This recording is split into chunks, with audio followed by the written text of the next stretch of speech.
Hey, what's up, everybody? Welcome to Trust and Believe. I'm your host, Shaun, and today I'm so excited because you are going to enhance your ability to trust and believe in your journey in a brand new way.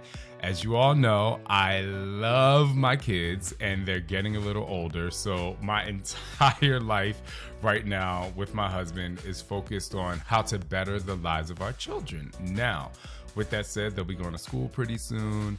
And I was scrolling through TikTok and I was like, okay, the TikTok algorithm knows my brain because it literally brought me upon the page of Christy-Faith, who is an educational expert.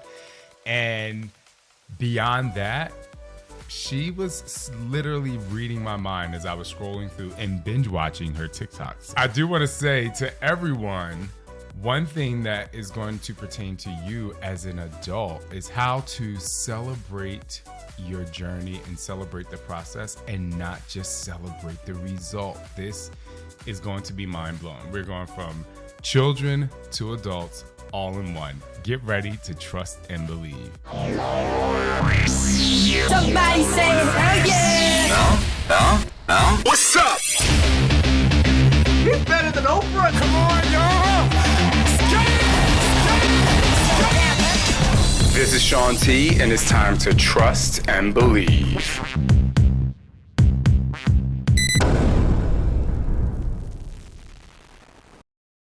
Christy, welcome to the show. Thank you. I am pumped to be here. I got to tell you, you are my very first non-homeschooling podcast, which actually, this is where I want to be. This is why I got on TikTok. My audience is the mindful parent. Your audience is the mindful person. And so our audiences are really the same in terms of our people are not scared to ask the good questions. And then if the answer is not what they expected, to do the work, right? To figure it out. And so that's kind of what happened with me when I deconstructed my views of the educational system over 10 years ago. I was making my living supporting the system. We truly don't say to our kids, you can't do that because I told you so. We let them ask questions. We praise their effort. If they get mad, we literally say, we don't care if you can do this. If you get to the end of this or not, we just want you to do the best you can do as you go along the way, and we help them along the way. Help us grown folk and young kids get to a place where we can enjoy this life by really celebrating the journey. It's a discussion about mindset, honestly. And it's a mindset that we can have as adults and pass that on to our kids. One of the issues in our conventional educational system is that it is really set up to only reward results and compliance, honestly. It does not necessarily reward anyone outside of the box. I mean, think about it. How many of your listeners right now grew up outside of the box, right? And really what praising effort does with ourselves when we're actually talking in our own internal dialogue and also with our kids is it gets the focus off that end result, because kids naturally want to please their parents. They want our approval and they want our unconditional love. Wanting our kids to have a good self-esteem kind of started us with a little bit of a dishonest conversation with our kids out of fear, because truthfully, what are we most proud of? That really easy A that our kids got that they didn't really have to try for, or when they worked their butt off for that C. In my house, we go out to ice cream for that C because my kid worked hard. And so when this was what's so cool at our center, because we've taught thousands of kids K through college, we've helped them academically. And I would be reading IEPs. If your audience doesn't know what that is, it's when a child is diagnosed with some sort of a learning disability, and then there is a write-up in school, and then the school has to implement an individualized educational plan. So I would be reading those every single day, and we would get so many kids with anxiety disorders who weren't performing in school because they were so wrapped up in their minds. If I don't get an A, I'm not worthy. If I don't get an A, I'm not worthy. And it's not necessarily that the parents were doing a bad thing. We have to fight against a system that's actually ingraining this in our kids. So in a way, we kind of have to, if we choose to send our kids to conventional schools, we have to work really hard to undo that when we have them. outside of school. When I teach people along the journey, I'm like, you really need to celebrate that 1 pound within the middle of all of Yes. this 100-pound weight loss, because if you try to wait to the end, all of that power and all of that motivation and all the things that you would have learned to help you sustain these results are going to just be left unsaid, and you're not going to find the motivation to continue to move forward. Take a step backwards and look at this holistically and say, am I creating a person who will have lifelong fitness, who will have a lifestyle of knowing to put in the work and having joy in that work, right? Not just a one-time thing, which that's not a bad, I'm not downplaying that. We should celebrate our successes.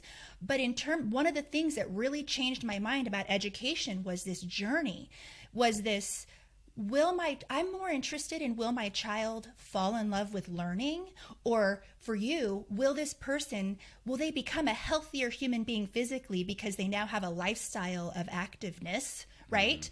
Or is it this one-time thing, one and done, and I hated that, I'm never doing that again?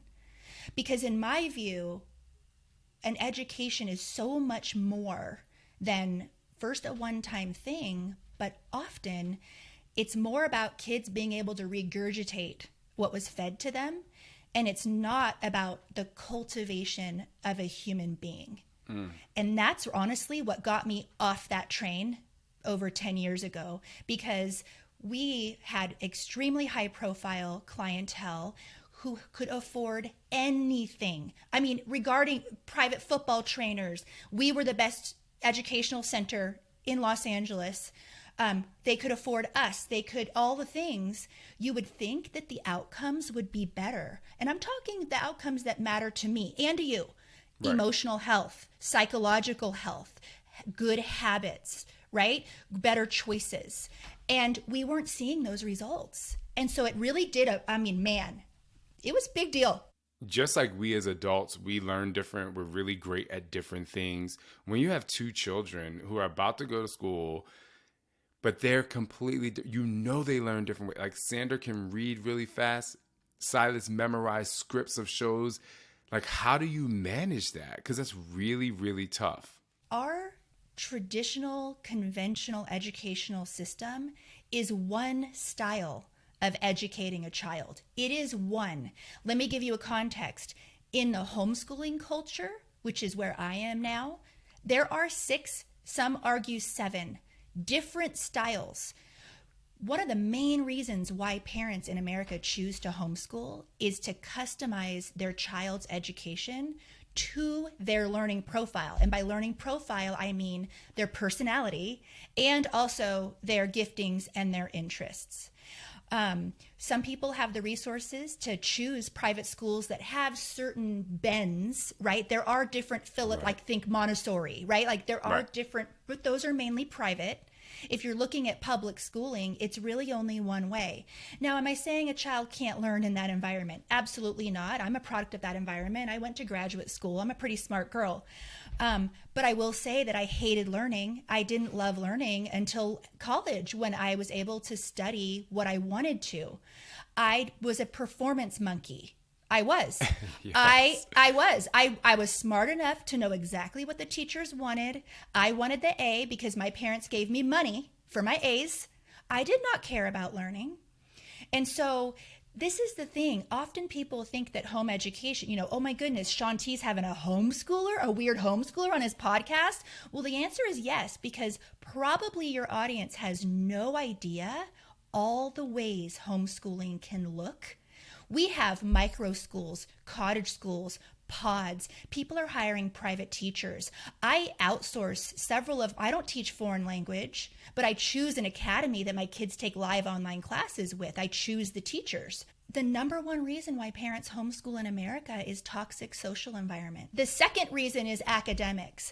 So I hope what your audience here, there are assumptions because I have to wade through the comments every day of people assuming that we are white, upper class, conservative. Listen, 41% of people who home educate are non-white. 41% of us. That's a really high percentage. We're waking up. Maybe 4 or 5 months ago, we started asking superhero questions because, they wanted to watch their iPad at dinner. So we had to break that cycle, right? So then we started asking superhero questions. And then what we started doing was asking math questions before the superhero questions. And then we started layering the superhero questions. So we asked 4 questions within this, we would create a scene. And now we get them to ask us questions. And it's amazing that they say, Papa, what superhero has this color outfit, lives in this city, and has this superpower, right? And so we have instead of just question, getting one word answers, now they're able to formulate multi-layer questions for us. Mm-hmm. And we are and so ever since I met you, and I've met you on TikTok and Instagram, I wanted to tell you, I just wanted validation to think that you think that's a really cool thing to do. Absolutely. Absolutely. And you know what? When you home educate or even are a participant in a micro school or a cottage school, those bunny trails, which is what you're telling me that you're doing, you're going down the bunny trails of interest. When my kids ask me big questions, I drop everything. I might have what I want to do academically in the day, but what's more important to me is if they're actually thinking something abstract and asking a really big question.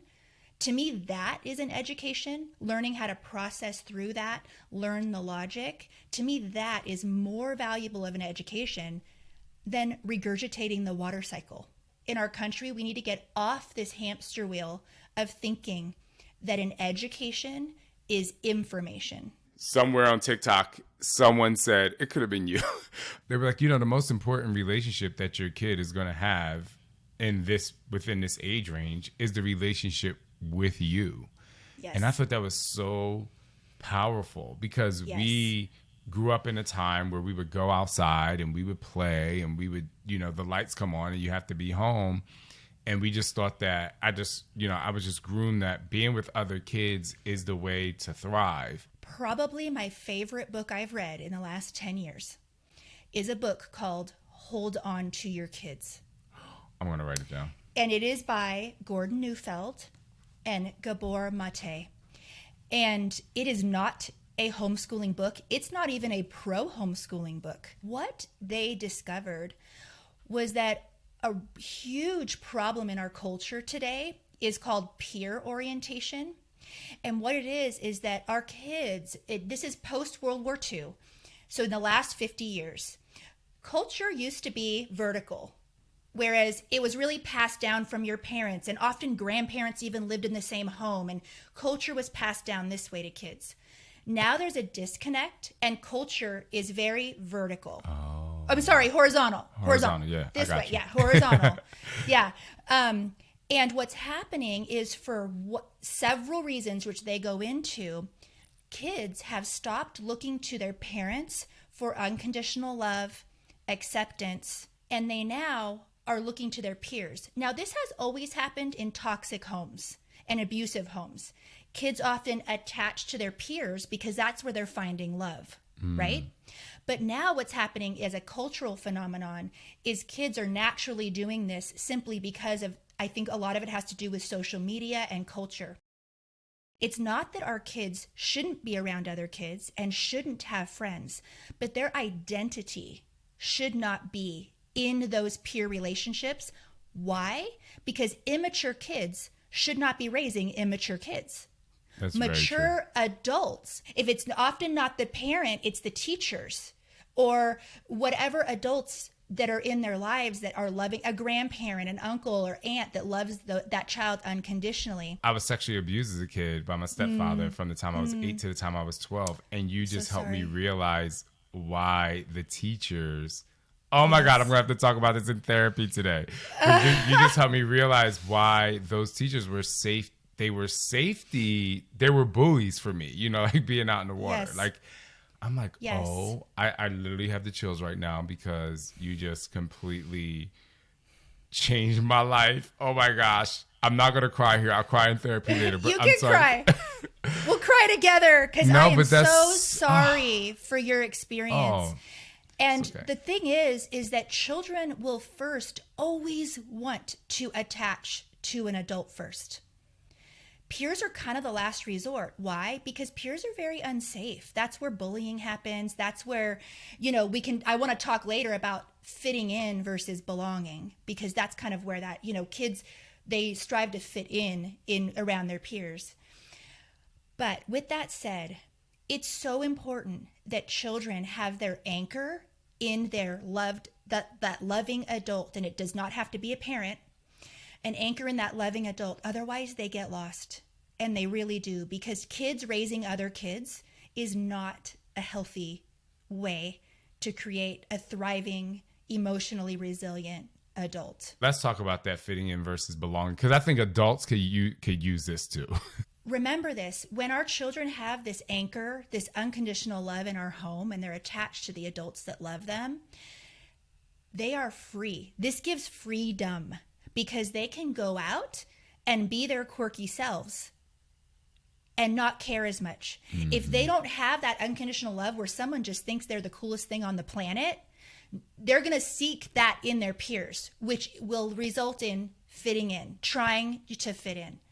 So Brené Brown is, and you know who that, she's really famous for talking about fitting in versus belonging. And the studies actually show that the opposite of fitting in is belonging. The opposite, because fitting in is assessing the situation, assessing the room or your environment, and figuring out how you need to act, how you need to behave, what you need to say, what you need to wear, so that you don't stand out, and so that you will just be all like the rest. It's really just conformity.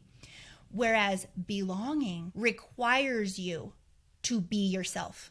People say homeschoolers are awkward, to which I say, good.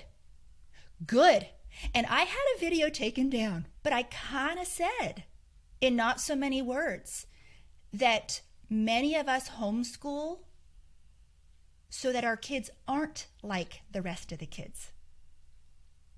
Is that offensive?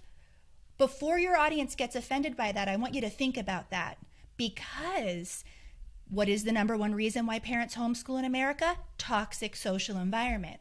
Put those two together for a second. So, for example, in homeschooling culture, you can be who you are. We think that's cool. We love it. We're in co-ops where moms are completely educating in a different way than us, and we just want to hear all about it. You know, homeschooling is not the right choice for every family, and I also think there are people that shouldn't homeschool. What I will say is the majority of people who are homeschooling, it's because they want the best for their kids, and what is happening in the system, for whatever reason, their kids are dying inside. So I do a lot of consultations with kids who are on IEPs. So they have special needs, whether it's ADHD, dyslexia, on the spectrum, where the system is completely failing them. They're outcasts. They're full of shame, right? Because they're pulled out of their classes and put in special classes. And it's really heartbreaking. But when those kids are brought home, it's not about everything that's wrong with them. It's about everything that's right. And how cool they are. And it's just so freeing. And then you find communities where you get accepted for who you are. For parents who out there who have children, let them be unique. You know, let them be different. Let them show something that the normal person doesn't have. And that's for you adults out there too. I know I walk into the gym, every day. I used to not go to the gym, but I walk in there every day and I'm like, I think I fit in physically, because I'm a fitness person, but my personality is like so out of control. And I'm like, I literally have no choice but to be myself, because I spent so many years trying to fit in. Yes. And I'm just like, I belong here, and my mindset is, and you're going to know I belong here. That's right. That's right. That's how I feel about TikTok. Because I was looking at the homeschooling world, and I'm like, where are the women playing offense here? Where are the women playing offense? We're always defending ourselves. Oh, no, my kid is socialized, or no, my kid's not going to fall behind. And I'm like, where are the moms saying, no, this is the best thing for my kid, and I'm going to figure out a way to do it? And even if I work full time. I run a company and I homeschool my 4 kids. I have figured out a way to get the support that I need. And that's why I love TikTok, because I've never really resonated with Instagram because it's so polished and edited. But TikTok, I can just like wake up with the thing in my hair and just like. You're spot on, because That's why I like TikTok, because people just be talking and it's less about the famous person with the blue check mark, and videos go viral of people, just everyday people, because they have something to say. I knew I wanted to do something when I got my youngest to read. You get a lot of freedom after you get your youngest kid to read.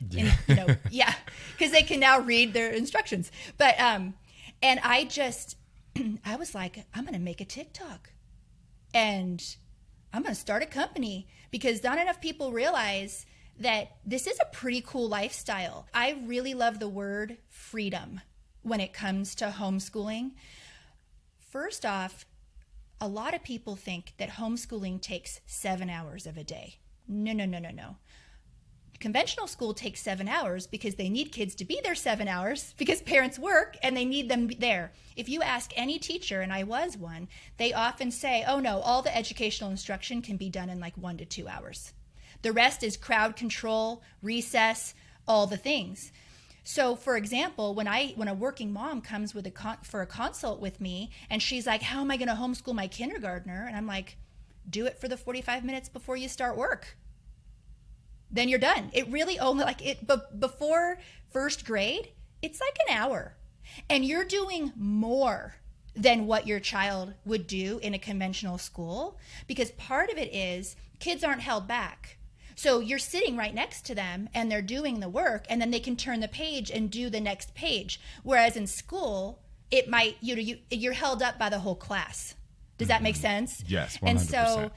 And then as your kids get older, you train them to be independent. So right now, my 6th grader does the majority of his day completely independent of me. And he has an appointment with me where certain things need to be done that I need to look over. Yes, can he come to me? I'll drop everything for a great discussion, but this is just structure. I'm talking about structure. Like, I've set him up with world-class resources. I don't want my children to stare at me and wait for me to tell them what they need to know. I want them to be hungry. I want them to be able to open a page of a book and learn something, even something complicated, by themselves. And then if they need guidance, then they can come to me and ask for that guidance. But if I want to create a lifelong learner, that's what I have to do. I have to really foster that independent learning and be there when they fall to really prepare them for that adulthood. But you just kind of freed me, because you're right. I just remember a lot of time in class, it would be like, reading, here's how to do it, and then all of a sudden you're like, okay, I'm just waiting around for the next 30 minutes until I can, and I'm like, I'd rather be like outside playing, or doing something active. I hated sitting down for most of the day. My kids run around, they love going to the aquarium, or to the kids museum. Like, there's so many things to do and learn than just sitting down. Now they're creating a store inside of their playroom closet, because they're like, oh, how cool. Yeah. And like, one of my kids will like act like he's recording a podcast. Like, it's those kind of things where I'm just like, there's multiple ways to thrive. That's all I'll say. If you could look through the thousands upon thousands of comments I get from teachers who say, there's no way I'm putting my kids through the system. I was at a party with the neighbors a while back, and I was introduced as, this is Christy. She homeschools because she knows how. She was a teacher. And I just let it slide. I'm just, this is friendly. These are acquaintances. That's fine. And then I realized that is not the reason why I'm homeschooling. I'm homeschooling because I was an eyewitness.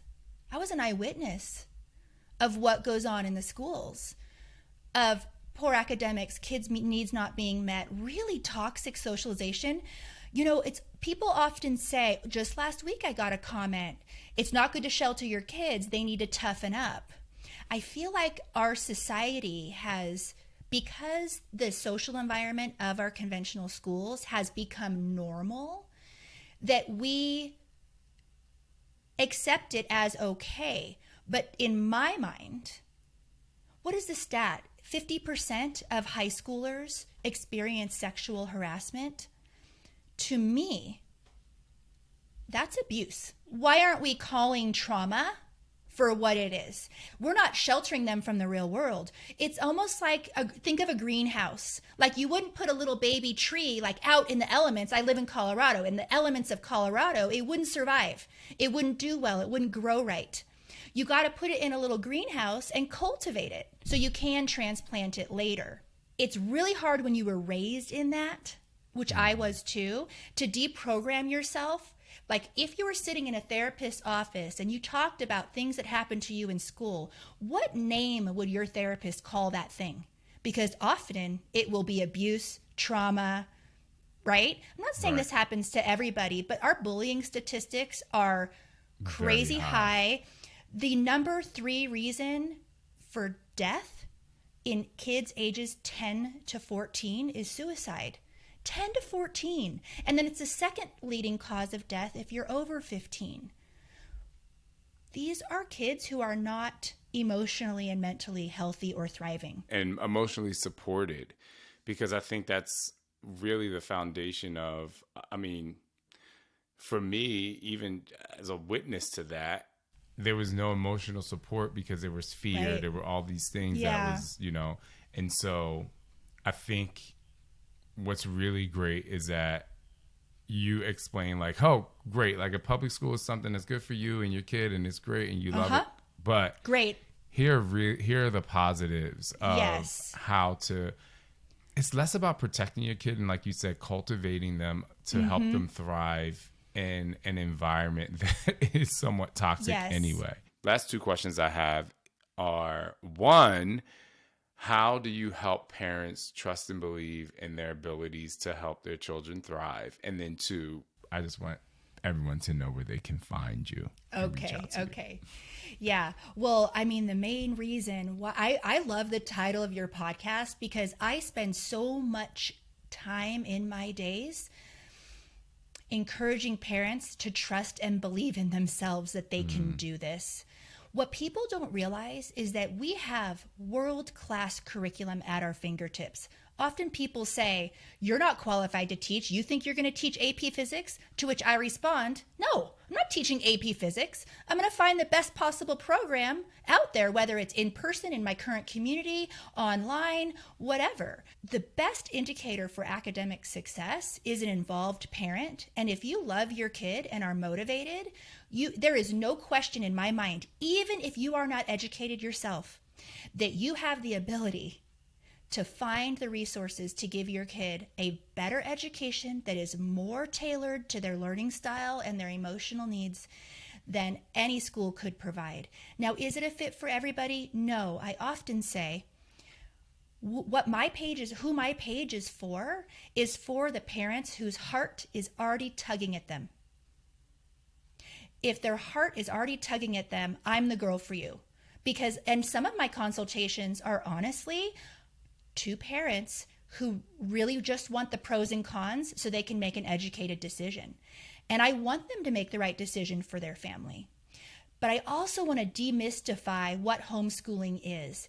1, it's not as hard as people think it is. 2, there's amazing resources out there. And 3, the socialization, it is healthier than in the conventional schools. So where can you find me? My website is homeschoolawakening.com. I have a 21-page, absolutely free guide that tells parents these are the steps to start homeschooling. It's a great place to start without costing you anything to kind of put your toe in the water a little bit and say, okay, what is this whole thing about? How do I do this legally? Where do I find friends? That type of a thing. It's a great guide and it's completely free. It's not one of those, how sometimes influencers will put like a free guide up. That's lame. But it's not enough, and then you got to go subscribe to something. And then and then it's just a way to. This is honestly, we often talk about how it's too much, but I don't care. It really is a great guide. And so I want to encourage families with that. I also teach a course. I have a book out that is called Your Homeschooling Questions Answered. It answers the top questions that everyone is asking. I love this homeschooling culture, and we're pretty cool. And if you want to do it, you should be able to do it. And so we talk about all those hot topics in there. And then I even have a mini course called A Case for Homeschooling, which is really for people who maybe have family members or friends who are really critical of their decision to homeschool. And it just equips them with answers. It's well researched. The nice thing about homeschooling is that the statistics are on our side in terms of success. So that was a really fun course to make. But everything is at homeschoolawakening.com. Christy, thank you Yes? so much for your time. Thank Happy you. freaking birthday. Woohoo! Please, wherever fun food you eat, can you please send me a photo on Instagram so I Yes, can check it? I will. Hey, there's in about an hour, there's a mimosa that has my Yes, name on it. Oh my gosh. I'm so happy for you. It was so great because I was dressed for brunch anyway. I'm like, yeah, I'll do Shaun's podcast. Like, yes. awesome. And Colorado is beautiful. Oh, I love it. yes. I love it. Thank you Well, for thank you having so me, much. Shaun. It was a Oh. pleasure to get to know you.